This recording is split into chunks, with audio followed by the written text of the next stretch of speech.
2-3 நாள் தேடுதலுக்கு இன்றைக்கி ஒரு முற்றுப்புள்ளி கிடச்சிச்சுனே சொல்லலாங்க. வீடியோ ஸ்கிப் பண்ணாமல் பாருங்கள், அப்போ தான் உங்களுக்கே தெரியும். மறக்காமல் இன்ஸ்டாகிராமில் ஃபாலோ பண்ணிட்டு யூடியூப்லேயே சப்ஸ்கிரைப் பண்ணிக்கோங்க.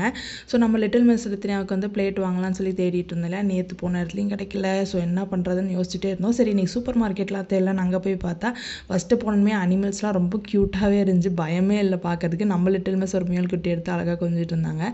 ஸோ பிளேட் அங்கே இருந்துச்சுங்க. ஆனால் வந்து ஸ்கூல் படிக்கிற பிள்ளைங்களுக்கு இருக்க மாதிரி இருந்துச்சு. அந்த மாதிரி வேணால் சின்னதாக வேணும்னு கேட்டப்போ அதையும் காமிச்சாங்க. ஆனால் டேமேஜாக இருந்துச்சு. ஆனால் அதுவும் டேமேஜாக இருக்குன்னா நம்ம லிட்டில் மிஸ் என்னமா கிடைக்கவே இல்லை, இருந்ததும் இப்படி ஆயிடுச்சுன்னு ஃபீல் பண்ணாங்க. நம்ம தளபதி சொல்கிற மாதிரி கான்ஃபிடென்ட்டாக இருந்தப்பா கண்டிப்பாக கிடைக்குன்னு சொல்லியிருந்தேன். சரி லிட்டில் மிஸ் சாப்பிட்டு சாயங்காலமாக தேடலாமான்னு கேட்டோன்னே லிட்டில் மிஸ் ஓகேன்ட்டாங்க. எப்போ வெளியே கூட்டிகிட்டு வந்தாலும் லிட்டில் மிஸ்க்கு வந்து வீட்டிலேருந்து எதாவது செஞ்சு எடுத்துகிட்டு வந்துடுவேன். அவுட் சைட் ஃபுட் நம்ம எப்பயும் தரதில்லை, அவங்களுக்கே தெரியும். ஸோ வீட்டிலேருந்து சத்து மாவு செஞ்சு எடுத்துகிட்டு வந்தோம்னா அதையும் ஜாலியாக சாப்பிட்டுட்டு இருந்தாங்க. சரிங்க லிட்டில் மிஸ் நீங்கள் சாப்பிட்டீங்க அப்படியே எங்களுக்கும் அப்படின்னு சொல்லி நாங்கள் ஒரு பானிபூரி கடைக்கு போனோம். ஸோ அங்கே மெனுவை பார்த்துட்டு வந்து ஒரு பானிபூரியும் ஒரு பேல்பூரியும் ஆர்டர் பண்ணியிருந்தோம். ஸோ நிஜமாலே ரொம்ப சூப்பராக இருந்துச்சுங்க அந்த கடையில். லிட்டில் மிஸ் வேணான்னு சொல்லிட்டாங்க.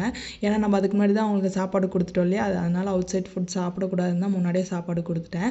ஸோ அங்கே வந்ததுக்கப்புறம் சாப்பிட தோணும் இல்லையா, பாவம் அவங்களும் வந்து ஆசைப்படுவாங்கன்னு சொல்லிட்டு ஸ்நாக்ஸ் எடுத்துகிட்டு வந்துடுவேன் வீட்டிலேருந்து செஞ்சதை. அதையும் சாப்பிட்டது என்னமோ நாங்கள் தான், ஆனால் பயங்கரமாக டிஷ்யூவில் அவங்க தொடச்சிட்டு இருந்தாங்க. ஸோ அதுக்கப்புறம் வேறு சூப்பர் மார்க்கெட் போனால் அங்கே நிஜமாலே பிளேட் கிடச்சிருங்க. நம்ம லிட்டில் மிஸ் பயங்கர ஜாலியாகிட்டாங்க. சரி நீங்களே செலக்ட் பண்ணுங்கள் அப்படின்னு கொடுத்துருமே இது செலக்ட் பண்ணாங்க. நான் ஸ்நாக்ஸ் பிளேட்டுக்கு இது எடுத்தேன். பயங்கர ஜாலியாக டான்ஸ் தாங்க சூப்பர் மார்க்கெட்லேயே. இந்த மாதிரி தான் ஜாலியாக விளையாண்டுட்டு இருந்தாங்க. ஆக்டிவிட்டீஸ்க்காக வந்து ட்ராயிங் புக்ஸு, நம்பர்ஸ் படிக்கிறதுக்கு, ஆல்ஃபபெட்ஸ்க்குலாம் எடுத்திருந்தேன். நீங்கள் மறக்காமல் நம்ம லிட்டில் மிஸ் ரித்தினா பேஜை subscribe, like, share and comment. மறக்காமல் இன்ஸ்டாகிராமில் ஃபாலோ பண்ணுங்கள். ஆல்ரெடி சப்ஸ்கிரைப் ஃபாலோ பண்ண எல்லா நல்ல உள்ளவங்களுக்கும் ரொம்ப நன்றி.